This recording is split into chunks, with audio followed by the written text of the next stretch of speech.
C'est un massif forestier qui borde l'agglomération nancéienne. Une vaste superficie de 10 000 hectares à l'ouest d'un plateau allant de Toul à Nancy. L'équivalent d'un poumon vert périurbain traversé par deux autoroutes, la 31 et la 33. Un ensemble qui aurait pu être totalement défiguré, notamment sur ce sentier aujourd'hui sauvegardé, mais qui était sérieusement menacé par différents projets d'extension à proximité de cette zone commerciale. Il y a deux projets autoroutiers qui prendraient entre 25 et 26 hectares, dont un sur la sortie ouest à Laxou et un sur Villers-Nancy, avec un morcellement ou ce qu'on appelle dans le jargon forestier un mitage de la forêt, qui fait que quand on fait des entrées de destruction de forêt, on sait très bien que le reste après est complètement détruit. 12 ans de mobilisation, 12 ans de bataille menées par une soixantaine d'associations ont évité le pire. Un grignotage et une disparition programmée de la forêt par de multiples projets d'urbanisation. Aujourd'hui, c'est un vieux souvenir. La forêt de Haye est classée officiellement forêt de protection. Ça veut dire qu'on ne pourra plus y toucher. La forêt de Haye, c'est un énorme régulateur, entre autres pour la métropole.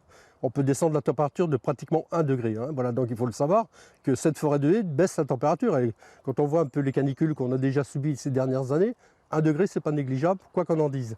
Et globalement, c'est un lieu de ressourcement, c'est un lieu d'apaisement et c'est un lieu de lien social.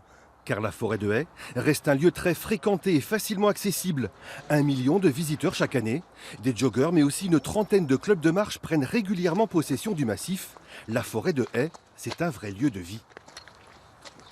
Si elle était une forêt de protection au niveau de l'environnement, c'était aussi une forêt de loisirs. Et les gens ont bien pris conscience que cette forêt, c'était bien plus que juste quelques arbres comme ça qui étaient en bordure de leur habitation ou en bordure de leur ville. C'est un patrimoine extrêmement important à divers égards, mais on commence seulement à en prendre conscience aujourd'hui que c'est un patrimoine et qu'il faudrait le protéger et surtout l'aborder de la même manière qu'un patrimoine bâti.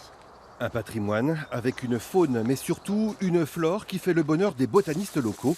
Maintenant que la forêt est classée, le plus difficile commence peut-être, faire cohabiter ce monde protégé avec l'extérieur.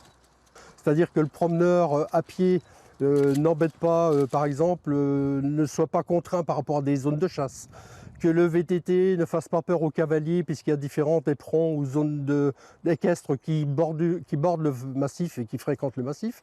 Ça va être aussi gérer le problème par exemple des déchets. Une charte forestière, l'équivalent d'une charte de bonne conduite, est en cours d'élaboration avec un objectif clairement affiché, faire de la forêt de Haye un territoire partagé.